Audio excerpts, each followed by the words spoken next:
Itu hoax. Saya tidak pernah mengatakan ijazah Jokowi asli. Buktikan dulu ijazahnya asli atau palsu baru penjarakan Roy Suryo CS. Pernyataan mengejutkan datang dari mantan Ketua Mahkamah Konstitusi Mahfud MD. Dia menjelaskan terkait kasus ijazah Presiden Joko Widodo dan isi klarifikasinya menimbulkan reaksi keras. Misalnya kasus ijazah Pak Jokowi yang sekarang ini, saya ikut bicara sebentar kemarin. Saya tidak peduli. Assalamualaikum warahmatullahi wabarakatuh. Balik lagi teman-teman di channel Kajian Online. Profesor Mahfud MD benar-benar sudah melewati batas. Baru saja dilantik oleh Presiden Prabowo Subianto, Pak Mahfud langsung membuat heboh seluruh Indonesia lewat pernyataannya yang cukup teman-teman menyerang sosok Pak Jokowi. Padahal kita ketahui teman-teman, Pak Mahfud itu lebih dari 10 tahun membersamai Pak Jokowi untuk membangun Indonesia. Bahkan sangat memuji-muji Pak Jokowi ketika dirinya ditugaskan oleh Pak Jokowi menjadi Menko Polhukam. Tapi semua itu berbeda ketika Pak Mahfud kalah telak di Pilpres 2024. Pak Mahfud seperti lupa daratan, seperti kacang lupa kulit. Bahkan tak malu-malu lagi menyebut Pak Jokowi sebagai pemimpin yang lebih cocok disebut sebagai raja daripada seorang presiden.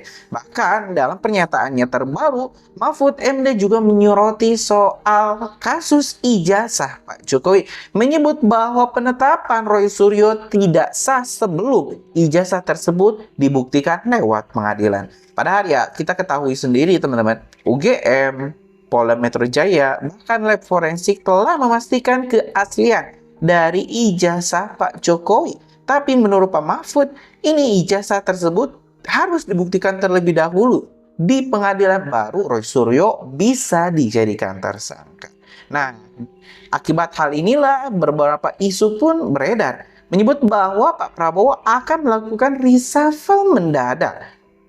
Nah, sosok siapa yang akan kena reshuffle? Apakah benar ini Mahfud MD yang kemarin dipelantikan, baru saja dilantik tapi langsung kabur, langsung cabut dari istana? Padahal itu belum mulai rapat teman-teman, tapi langsung keluar dari istana, meninggalkan timnya yang saat itu akan memulai rapat kerja pertama. Ini bakal menarik untuk kita simak. Karena itu, mending kita langsung saja buka informasi selengkapnya. Alhamdulillah tadi hanya orang yang tidak punya akal, hanya orang yang tidak punya hati, yang tidak bisa mengakui prestasi yang sudah dilakukan oleh Presiden Joko Widodo. Mahfud itu kan adalah guru besar hukum tata negara. Dalam tidak semua orang ya Prof ya memahami hukum pidana ini, termasuk saya. Walaupun kami sama-sama advokat ini, tapi tidak seluruhnya yang kita pahami. Nah, salah satu offsetnya Pak Mahfud ini adalah Mahfud MD ini adalah dia meminta diapakan dulu, dibuktikan dulu di pengadilan bahwa ijazah itu asli itu tidak. Toh dia kan alumni UGM juga, mengajar juga di UGM, kan tahu dia itu betul atau tidaknya. Benar atau tidaknya, apalagi itu rektor sudah berulang kali menyampaikan bahwa Jokowi ini benar kuliah di sini dan benar-benar tamat. Berulang kali diminta, bahkan diperlihatkan ketika Roy Suryo datang ke UGM, diperlihatkan ini transkripnya, ini nilainya, ini hasil KKN-nya, ini dan segala macamnya ditampilkan. Tapi kok publik lebih percaya narasi-narasi yang ini kan orang-orang punya gangguan mental ini, Roy Suryo, Rismon, Tifa, itu kan orang-orang yang punya gangguan mental ini. Tapi justru kok orang punya gangguan mental ini dipercaya gitu. Nah, ini teman-teman ya, saya sangat setuju sekali. Kenapa masih ada rakyat Indonesia yang percaya dengan Roy Suryo, Tismon, dan juga Tifa?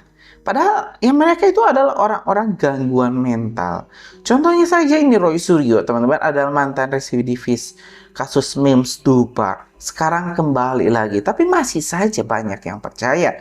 Itu kan penelitian-penelitian awal-awal yang dilakukannya tidak berdasar. Bahkan kemarin, ini Roy Suryo saja, teman-teman ya, salah mendatangi lokasi di Australia. Itu sudah dibongkar juga oleh para pakar-pakar yang lain.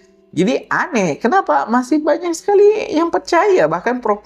Mahfud MD sendiri lebih percaya kayaknya kepada Roy Suryo ketimbang Pak Jokowi yang kalau misalnya barusan ini Pak Mahfud itu mengajar juga di UGM, harusnya lebih tahu soal ijazah Pak Jokowi daripada siapapun. Gimana Mahfud ini ya? MD kritik UGM. Jangan terlalu mati-matian bela kasus ijazah Jokowi. Sikap UGM saat menghadapi polemik ijazah Joko Widodo kembali dipersoalkan. Mahfud MD menyampaikan bahwa UGM telah menjelaskan bahwa ijazah atas nama Jokowi memang diterbitkan. Menurut Mahfud MD, tugas UGM hanya sebatas memastikan bahwa penerbitan ijazah adalah faktual. Dengan bukti-bukti ini konkret, ijazah sudah dikeluarkan. Sesudah itu, kalau ada pemalsuan atau penggunaan oleh orang lain, itu bukan urusan UGM, ujar Mahfud. Mahfud mendorong agar UGM tidak lagi berperang di ruang publik membela secara aktif, karena dianggap bisa menimbulkan kesan pembelaan yang berlebihan. Biarkan proses selanjutnya berjalan di ranah hukum dan publik. Apa dosa Pak Jokowi sehingga seakan-akan dia presiden yang paling sering dihujat bahkan sampai di akhir periodenya, Pak? Ya saya tetap dengan segala hormat Pak Jokowi itu presiden pilihan rakyat yang sudah banyak berprestasi ya bagi bangsa ini. Pak Mahfud mengakui itu ya? Saya mengakui berkali-kali. Dan itu terlihat tapi dia itu berlebihan. Dari berlebihan membangun kekuasaannya itu sehingga dia seakan-akan raja gitu loh. Setiap omongannya itu lalu dipaksakan seakan-akan benar. Setiap pikirannya meskipun spontan lalu dianggap sebagai itu program negara.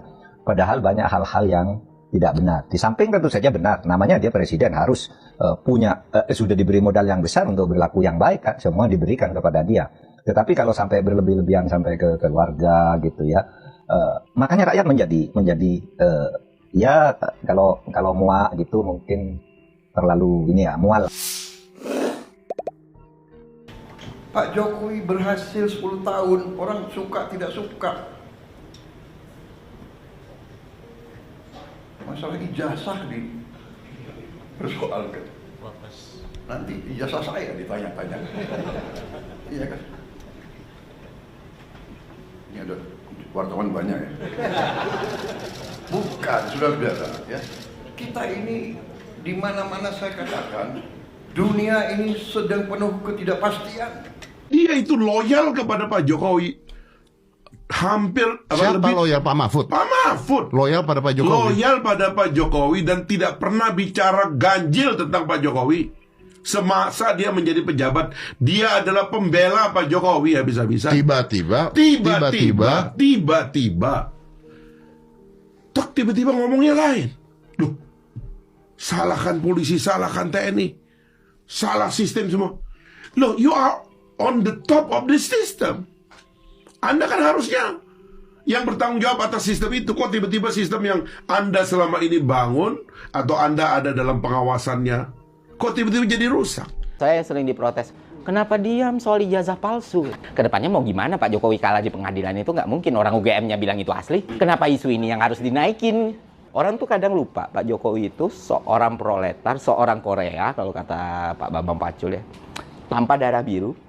Bisa punya kekuasaan dan kekuatan tanpa partai sebesar itu gitu. Apalagi isu ijazah doang. 2 periode. Saya sampai simulasikan. Lu bayangin deh pengadilannya nanti nih Pak Jokowi ditanya ijazahnya. Halo Pak Jokowi, ijazahnya palsu atau asli? Asli. UGM asli nggak yang ngeluarin? Asli. Selesai.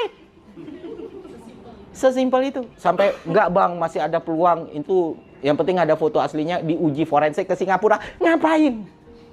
Ngapain? Oh, misal kalau di Singapura keluar, wah ini hasilnya palsu. OGM-nya bilang, asli kok. Kemana? Roy Suryo itu sekarang jadi tersangka. Kita tidak tahu persis ya. Itu karena apa sih? Karena menuduh ijazah Jokowi palsu? Atau karena soal lain? Misalnya menimbulkan keonaran, menimbulkan kegaduhan, membuat berita bohong atau apa? Nah, kalau masalahnya ijazah palsu, saya sependapat dengan Pak Susno Duaji, sependapat juga dengan Pak Jimli. Dan itu sudah saya katakan bulan Maret yang lalu kan, habis hari raya ketika saya pidato di kampus di Jogja itu. Gitu. Kalau itu mau dibawa ke pengadilan, Roy Suryo itu, ada 2. Satu, pengadilan tuh harus membuktikan ijazah itu benar asli atau tidak. Iya kan? Kalau nanti di pengadilan lalu tiba-tiba dinyatakan Roy Suryo bersalah padahal masalah utamanya dia menuduh palsu, Harus dibuktikan dulu, dan yang membuktikan ijazah itu palsu atau tidak bukan polisi, harus hakim yang memutuskan. Polisi itu hanya mengimpun alat bukti lalu dijadikan bukti di persidangan. Polisi tidak boleh menyimpulkan ini asli, gitu, tidak boleh. Jadi harus diputuskan. Oleh sebab itu senarionya dua menurut saya. Satu, di pengadilan Roy Suryo itu sendiri nanti akan mengatakan begini, Pak Roy Suryo akan mendesak, buktikan dong dulu bahwa itu asli. Saya tuduh itu palsu, mana aslinya? Kan gitu. Bisa begitu ya? Nanti. Ya bisa begitu, memang begitu kan? Iya, iya. Mana aslinya? Kalau saya nuduh palsu lalu aslinya tidak ditunjukkan, mana? Karena logikanya adalah harusnya gugatan soal ijazah dulu yang diproses, baru kemudian pencemaran nama baik kan? Baru dia pencemaran nama baik kalau ini terbukti palsu. Ini terbalik Pak Mahfud, ini sekarang pencemaran nama baiknya dulu yang diproses. Iya, tapi nanti di dalam kan penasihat hukumnya dan hakimnya harus membalik logika ini. Kalau tidak begitu nanti kacau hukum. Atau begini, pengadilan ini nanti akan memutuskan begini. Dakwaan ini tidak dapat diterima, tuntutan ini tidak dapat diterima. Karena apa? Karena pembuktian tentang keasliannya tidak ada. Oleh sebab itu dipersilakan dulu dibawa ke pengadilan lain untuk pembuktian. Oh begitu juga. Bisa kalau begitu. Kalau mau adil begitu dong. Iya. Ini untuk kasus ini tuduhannya tidak jelas, tidak dapat diterima. NO istilahnya. NO istilahnya. Ya. Apa? Karena ini pembuktian asli tidaknya tidak ada. Hanya kata polisi identik bukan asli gitu. Terus gimana ya? Tidak dapat diterima. Kalau mau dibawa ke pengadilan lagi soal ini, buktikan dulu ijazahnya di pengadilan lain. Kan jelas, yang mengeluarkan itu sudah menyatakan sah dan asli.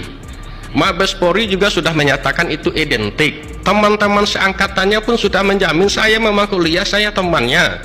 Saya sendiri pernah ngirim dulu. Kalau dibalik lagi dari pihak kubu sebelah, orang yang menyatakan itu sah dan otentik itu justru yang offside karena mereka yang diperkarakan. Bukan kewenangan mereka juga, contohnya Bareskrim bukan kewenangan Bareskrim juga menyatakan ini. Yang memeriksa itu memang Bareskrim, yang punya alat laboratorium forensik itu memang Bareskrim. Kalau di Sumatera ini dulu di Medan ya, sekarang ada di Pekanbaru. Itu kan memang situ. Memang dia menyatakan, tapi dia tidak menyatakan ini asli atau sah. Dia menyatakan apa yang ditelitinya dibandingkannya dengan pembanding itu identik katanya. Pembanding itu bukan satu, puluhan. Yang sama-sama itu identik dengan pembanding katanya. Lalu kita tetap aja harus apa yang dikatakan Roy Suryo ini kita harus percaya. Nah, anehnya lagi, begitu dia diperiksa kemarin, begitu keluar itu ada juga yang menyatakan bahwa Roy Suryo ini adalah pahlawan korupsi. Perang di mana dia? Pakai akal sehat dong. Jadi kalau begitu gini, selama 9 tahun Pak Mahfud itu gaulnya bener, setahun belakangan salah gaul. Mahfud salah gaul. Salah gaul. Jadi yang salah itu bukan Pak Jokowi, tapi Pak Mahfud karena salah gaul, salah lingkungan, salah gaul. Iya kan? Iya. Selama ini memang bergaul dengan orang yang benci dan dendam sama Jokowi. Iya. Dia terikut ke situ. Iya. Kan betul. Dalam psikologi itu kan ada pengaruh behavioralisme. Tentang apa yang disampaikan oleh Pak Mahfud ya. Sebagai bahkan Pak Jokowi pernah mengatakan ke Pak Mahfud pada saat beliau mundur sebagai Menko Polhukam 2 Februari 2024 pada saat Pilpres kemarin itu, bahkan Pak Jokowi memuji Pak Mahfud sebagai satu-satunya Menko Polhukam terlama selama beliau menjabat sebagai presiden. Terlama, ada 4 tahun ya kan, artinya itu pun kan Pak Mahfud mundur ya, bukan karena diberhentikan gitu. Tetapi saat ini tudingan-tudingan atau opini-opini dari seorang Mahfud MD ya kan, itu seolah-olah memori yang baik tentang atasannya dulu kok tiba-tiba entah taruh di mana ya. Nah, ini agenda apa yang sedang diusung oleh Pak Mahfud menurut seorang Fahri Hamzah? Saya itu yang tadi saya bilang, seorang Fahri kan tentu punya banyak informasi yang lebih banyak daripada kami kan itu di media. Saya terus terang mungkin begini ya, mungkin kalau subjektif ya, saya menganggap bahwa mungkin Pak Mahfud banyak kurang memikirkan keputusan-keputusan politiknya yang membuat beliau berada dalam goncangan yang cukup berat lah gitu, sehingga membuat beliau mengambil sikap-sikap yang tidak wajar. Artinya ini residu dari Pilpres? Ya, dari Pilpres dan yang lain-lain. Kan sebenarnya kan ada masalah begini. 2019 itu Pak Jokowi kan ingin Pak Mahfud. Ya. Tapi kan Pak Mahfud nggak sadar bahwa yang menolak beliau bukan Pak Jokowi. Partai-partai. Nah, yang menolak itu, ya saya nggak sebut, tapi yang jelas bukan Pak Jokowi. Lalu kemudian beliau sudah pakai baju dan sebagainya, kecewa. Ya. Setelah itu, Pak Jokowi menang dengan tantangan dari banyak orang. Pak Mahfud diminta jadi Menko Polkam. Menko Polkam loh. Itu bukan jabatan main-main. Betul. Itu tadi saya bilang, RI 1, RI 2, RI 3-nya istilah itu Menko Polhukam, kan begitu? Saya bilang ya, Menko itu dalam tradisi kita tuh tidak ada undang-undang. Betul. Karena dia orangnya presiden. Dia orang yang paling dekat dengan presiden, perkara keamanan, perkara hukum dan hak asasi manusia, perkara politik. Perkara politik. Jadi sebenarnya, dan saya dengar banyak yang menentang, kenapa Pak Jokowi meletakkan dia, tapi ditaruh oleh Pak Jokowi dan berharap tentu Pak Jokowi tulus ingin Pak Mahfud membenahi politik, membenahi hukum, keamanan, HAM, semua. Dan dalam 4 tahun bekerja, tidak ada komplain tentang Pak Jokowi. Betul. Masa seorang guru besar, mantan ketua Mahkamah Konstitusi Republik Indonesia tidak tahu apa yang terjadi di depan mata dia? Lalu kemudian ketika setahun terakhir beliau punya keputusan politik lain, kok semuanya jadi berubah? Jadi yang 4 tahun itu apa kemarin tuh? Nah kan mohon maaf ya, kita janganlah ya. Apalagi karena beliau berakhir dengan sangat baik menurut saya ya, mundur dari Menko, dan dia punya posisi yang baik sebagai mantan calon wakil presiden, itu tinggi itu. Berapa dari anak putra bangsa Indonesia yang bisa sampai pada posisi hampir menjadi wakil presiden? Istilahnya begini, Bung. Walaupun kalah, tapi kan sempat terdaftar, tercetak namanya di kertas suara. Iya. Itu kan luar biasa, Bung. Ditonton sama semua warga negara. Ya kan? Di ratusan juta itu. Pencapaian yang sangat luar biasa. Miliar triliunan uang APBN untuk mencetak nama beliau. Iya. Di seluruh kertas suara yang akhirnya beredar dan dipegang oleh rakyat Indonesia ini. Kan sudahlah.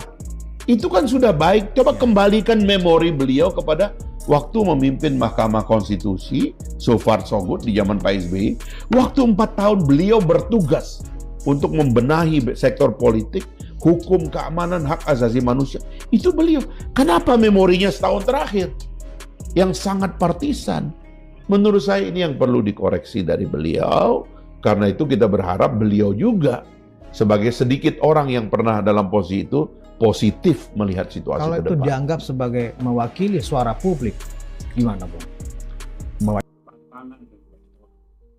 Ya teman-teman, barusan kita sudah melihat informasi lengkap soal ya ini kiprah atau pengkhianatan mungkin kalau misalnya saya sebut dari Profesor Mahfud MD yang sudah diangkat setinggi-tingginya oleh Pak Jokowi, diberikan amanah yang sangat luar biasa.